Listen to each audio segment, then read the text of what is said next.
natin mga kababayan yan, no? Hanggang dito sa mga gilid ng kalsada, puro coconut tree. Coconut. Diba? Diba kantahin mo Ken yung the coconut nut para malaman ng mga kababayan natin. The Coconut nut is a giant nut. and the panmalatan. Hindi ko alam yun. Ganun pala yun. Ano yung mga nadadaanan natin, puro puno ng niyog. Puro lang yun. Grabe, Ay, ilan good morning, libo. good morning. Hanggang dito, maraming May niyog. coconut tayo kasama. Ay, buko pala to. Yung pala, coconut. Hindi na coconut. Ayan ang Ay, original. ito ang original. Ito talaga ang puno. Katukin mo, katukin Ano mo. ba? Tok, Kumong ka to. tok. Ay! Ang kata na. Fresh na fresh. Oh, pangkata na mga kababayan. Na yun ah. Tiyok na. Kumbaga siyempre, di ba? Pambukayo na yun. Kaya pwedeng malasado lang. Malauhog. Malauhog. Yan. Meron sa likod, malauhog. Ito. Lagi nauhog. Isip po tayo mga kababayan, ang lamig! Mga kababayan, lamig dito sa ginano. Paano akong Ano, nauubo-ubo na tayo. Oo, Sharon. Yan, magandang araw mga kababayan, no? Pinapay-pay natin. Tayo.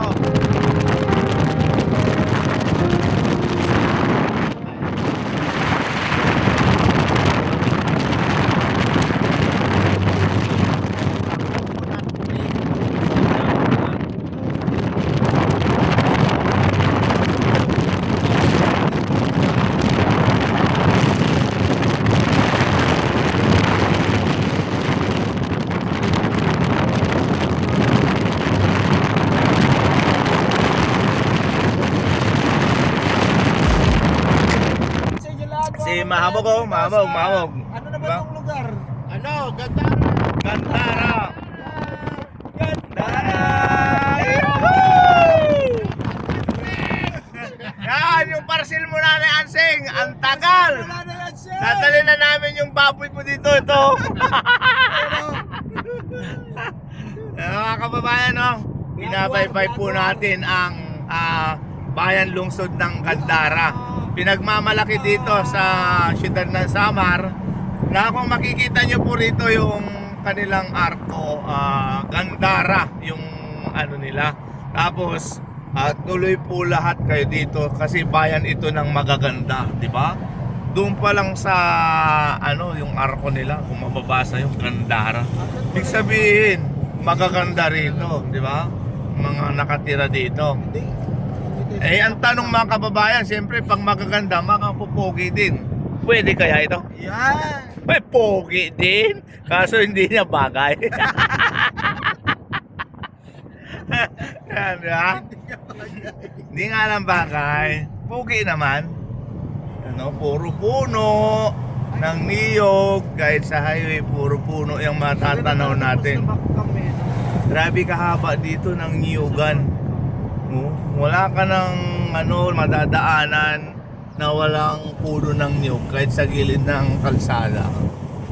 Diba? Puro niyog. May kawayan din, kaso mangilan lang. Pero talagang pangunahing nila dito, produkto nila is koprahan, nyug, oh. Diba? Puro nyug yung nakikita po natin dito. Pag itong cellphone ko nahulog, tsamba. Diba? Diba? Sarap ng hangin. Alam nyo mga kababayan, kami, Katbalugan na tayo mga kababayan. Yan, nakikita nyo yan, Katbalugan. Yan, Katbalugan. Jollibee, andito si Jollibee. Dito si Jollibee, sa Katbalugan. Diyan ka na lang. Diba? Kaya mag-aalmusal muna tayo sa Katbalugan, Jollibee. Kasi siyempre, para tuloy-tuloy na natin yung mission po natin. Lahat po ng possible na pwede natin tulungan, Family ko. tutulong po tayo May road dito. trip ng ganito yung Pero misis ang ko, mission tsaka- talaga natin na si Daddy Frankie may mga in-schedule na rito kasi may mga ano rin tayo rito. Sarap talaga basta. May mga scouter po din tayo rito na imi-meet up. Kaya yun, konting update lang mga kababayan sa inyong lahat kung nasaan ang team ngayon. Siyempre, lagi po namin sinasabi, mahal po namin kayo lahat. At siyempre, samahan nyo po kami araw-araw sa aming mission. para mas makatulong pa tayo sa mga kababayan po natin. Konting update lang mga kababayan. Peace out.